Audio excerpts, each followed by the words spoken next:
the top hottest SEO news from the latest edition of SEOFOMO. In case you haven't read the latest newsletter, or if you want to know which have been the most clicked stories. This Too Long Didn't Read is again sponsored by Similarweb.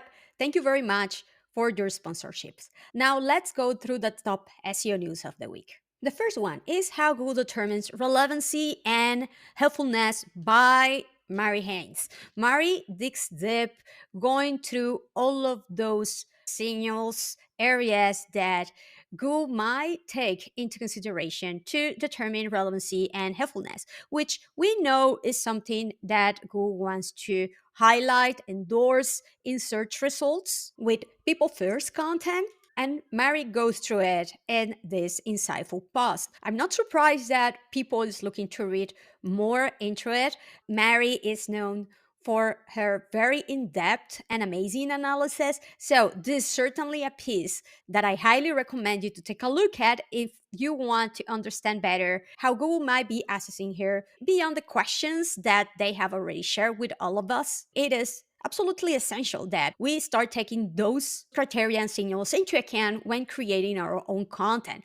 Unlike of what I have heard around, it is not a time in which we need to stop creating content or informational content in particular. I have heard about, or informational content is that with AI overviews and LLMs. No, fluff informational content disconnected from real brand and subject matter expertise that doesn't connect with the potential customer needs and or doesn't add anything new and useful for your users is the one that is dead, right? So creating informational content that is user first, that take into account what Mary shares in her guide, it's fundamental now and it's only becoming more and more important in an era that is full of fluff AI generated content out there. The second most popular guide is the one by Ivan Palii, going through how SEO product manager is a key role for the future of SEO.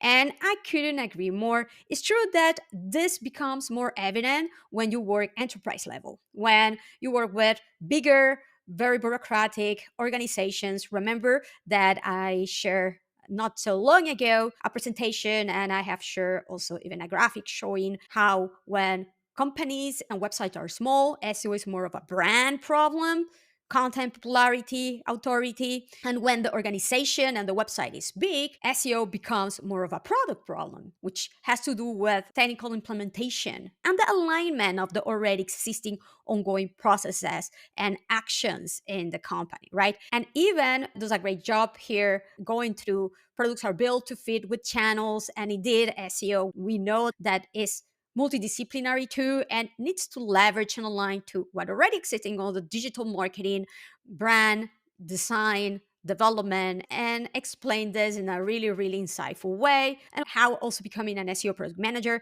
gives a competitive advantage, which I completely agree. So definitely go and take a look at his article. And if you want to learn even more about it, go and take a look at this presentation that I did a few months ago last year about how to align SEO within the product triangle to get buy-in and support. The other most popular article this week is the one that covers the other side about the big SEO challenge. One is product, remember, the other is brand, controlling your brand position online with SEO. And again, this is a topic that I have started to talk and share a lot about this year. You can go and take a look at the first edition of Crawling Mondays, in which I invited all the SEOs to go through this particular topic too. And in this guide, Dan Taylor does an amazing job explaining why it is so important to understand your brand positioning first, the risk of losing control of your branded search results, which is great to clarify because a lot of people think that they own already branded searches, and that's not necessarily true. And you need to be proactive about it. And then the key areas of branded search to take into account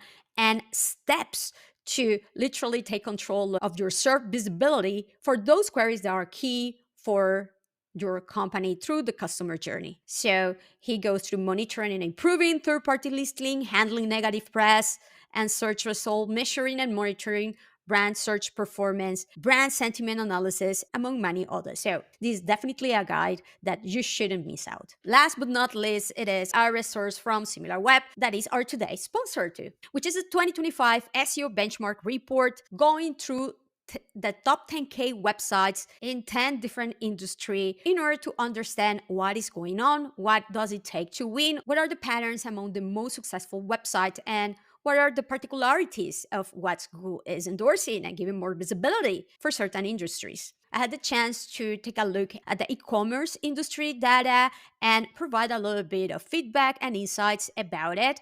And this is a little bit of a sneak peek of what you can get access to with this report. So definitely go and take a look too. Finally, I want to finish today's episode with two SEO FOMO initiatives. The SEO FOMO e-commerce SEO in 2025 survey.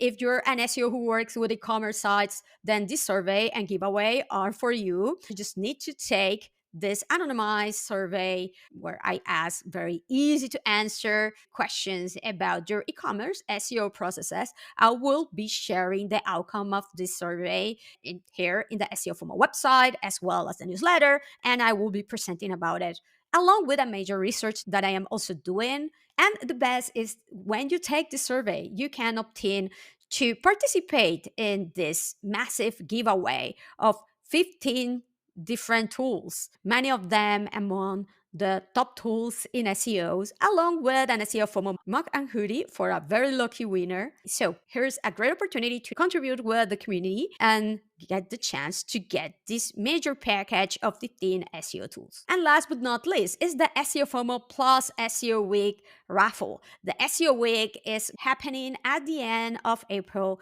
in New York City. It's going to be a one-of-a-kind SEO conference that you cannot miss, in which I will have the amazing opportunity to speak. And we are running a free general admission ticket raffle to the SEO Week. Just need to be an SEO FOMO free newsletter subscriber and then publish a post on LinkedIn saying that you want to go there. That's it. Pretty easy, isn't it? So go and participate, and very looking forward, hopefully, to see you in the SEO Week at the end of April. And that was it for today's top SEO news stories from SEO FOMO. If you don't want to wait until the next week, go and take a look at the SEO FOMO news, where the top stories are submitted and voted, and you can pretty much monitor in real time what is going on in SEO and you don't miss out. Until the next week, bye-bye.